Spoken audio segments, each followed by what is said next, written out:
Well, we don't want to lose by 32 by anybody.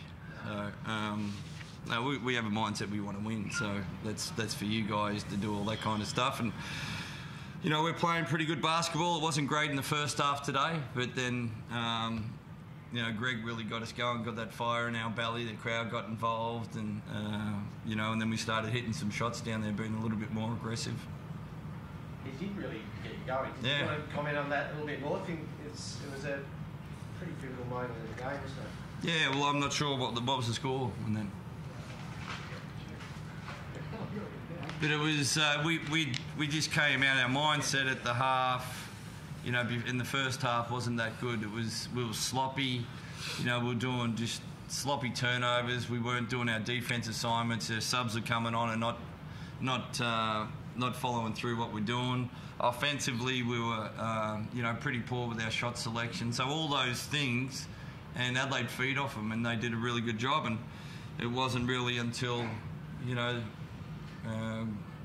that incident with Greg running through, we really got a spark. It was like, you know, let's wake up, let's play, let's bring it on. And sometimes you need that. Is that frustrating to watch? Like a couple of missed dunks and layups that most people fall in, a double dribble, yep. You rarely see. Is that hard to sit on the sidelines and watch? Yeah, I might have hair like you. It's not ideal, you know, but you know, that's the flow of the game though. You got to miss some shots. It's how you play consistently through that. You know, if you take the first half and the second half, it's two different teams. Have they shown you enough, like even last week, that doing that in the first half, and I think you're 9 points down where it was at half time, the confidence that it's going to come together in the second half? Yeah, it's just the belief, and when we play, we're pretty damn good when we play together, but when we get away from that and don't do it and have each other's back, we struggle. And it's it was more of our mindset, I thought it was, you know. So you can't play with that stuff because it'll come back and get you, and we want to eliminate that as much as possible and play like we did in the second half, much better. But handling the occasion sort of thing, was that the problem in the first half? I think knowing what was it half the grabs up and all stuff. Look, I don't know. I can't answer that one. I'm not in their mindset, but it was, you know, you got to start worrying what you're doing, not the end result. You know, now defense wasn't good enough. I think we were too passive, and we were standing straight-legged, and no one was helping each other, and they were getting easy buckets, and they were really dictating on offense when our bread and butter's on our defense. And in the second half, we started picking up and getting some deflections, and the activity there was much better, and we got some run-outs. So, yeah, so we've got to do that more often. Does it help you going into Sunday? Got the message of being got to focus the whole way through, regardless of what we think you finish? Yeah, well, it's this league. If you take days off and nights off, you're going to get beaten without a question.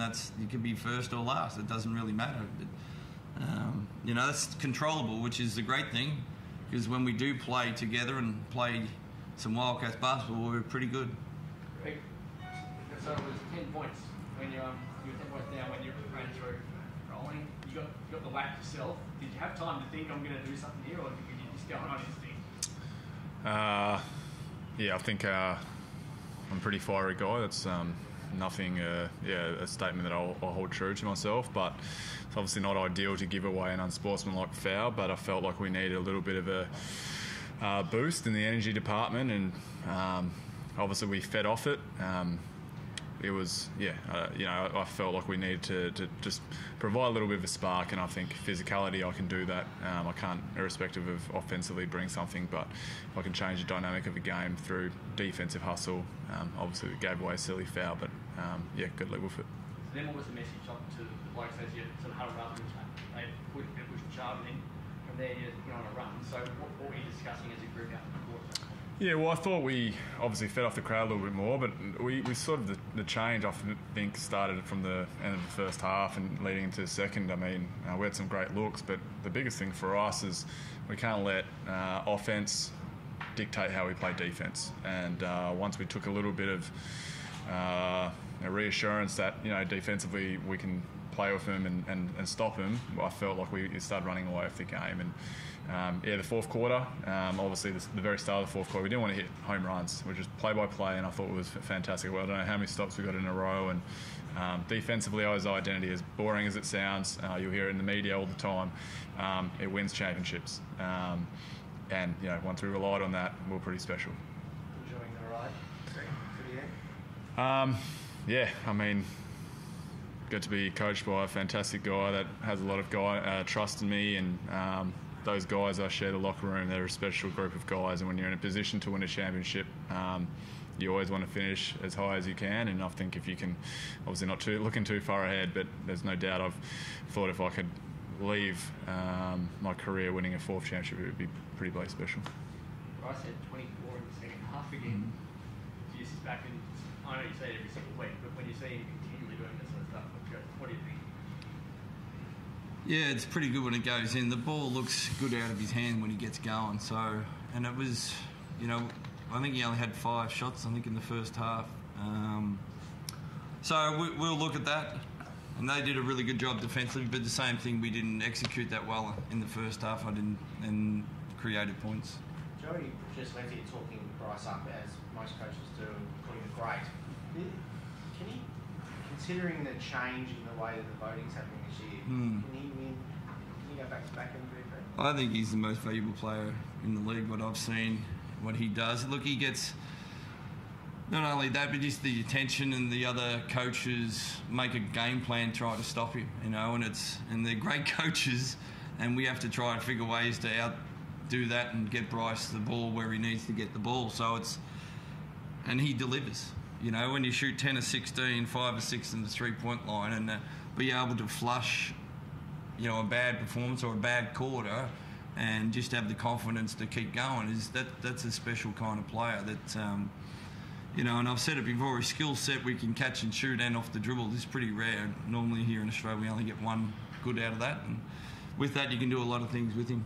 He's a pretty handy player, obviously, who are also in contention for a big shot if he doesn't win all the time.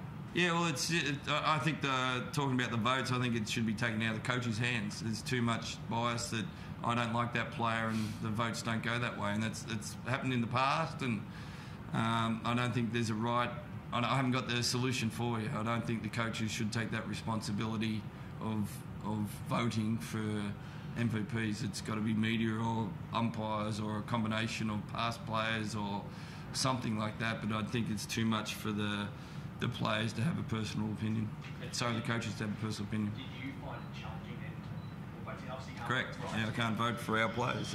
Yeah. Did you find it hard to work out who to vote for? Was there any personality you should put in your head? Yeah, well, I've tried to put that aside, and it's like, who's done a great job, and I've been here 12 years, and so that's, I'm going to vote for the best player, and I'm going to vote the best player that gave us the biggest headaches when we played against them, and same with all the votes. But I don't think it should be other coaches. I think the sport is growing bigger than before. It was just in the outback, and there's a couple of thousand people coming. The coaches are the only ones to see the game. I think this is Australian wide that we can open that thing up.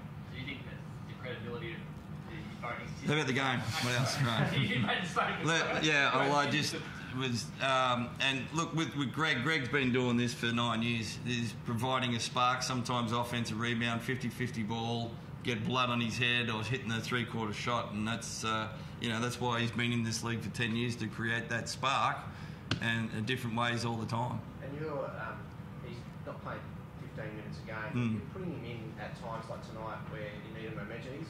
He has a good position in this going into the finals, doesn't he? He's still an important player. Oh, very, very valuable. We've got Clint, which is good on the bench, and he gets firing. So if he's riding, we get the go. If we need some aggression and toughness, and bring everybody out on the team back in together, Greg's the man that does that, and he knows his role, and he does it perfectly. Adelaide hit 9 threes in the first half, only 2 in the second half. Was that an adjustment on your end, or just sort of stopping hitting everything? Yeah, I thought we were pretty passive off defensively in the first half. They got 49 points, and we weren't active and defending or getting in a stance, and they pretty much had open looks, so we had to change that. You touched on it earlier, Sunday's game, and you said you were going to look at it just as another game, regardless of how your percentage ahead of Melbourne. Is that how you go into it? Just another game and a chance to fine tune? I thought you were talking about Sunday, the player. So you're talking about. Sorry. Sorry. Yeah.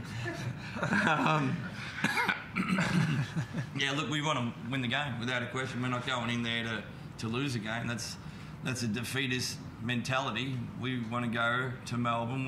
We usually play pretty good in Melbourne. Our history shows us that we play pretty well, and they're a great team. So it's going to be a cracker for certain. Just from a psychological viewpoint, winning that one away and getting that edge on them, how important will that be in finals? Yeah, just our mentality was the first to lock in the top 2, and I think that locks us in top 2, does it? Yeah, so that was one of our goals at the start of pre-season, so we ticked that box, and we're playing great basketball now, and we want to carry that forward. We don't want to go backwards. So a couple of big guys got in 3, big guys got in there on travel tonight. Is that a concern for you? Yeah, there was a lot of hands in the cookie jar. It's big fellas should be getting fouls up high, and I think there was a hold and off the ball. Just got to be smarter with that. Yeah.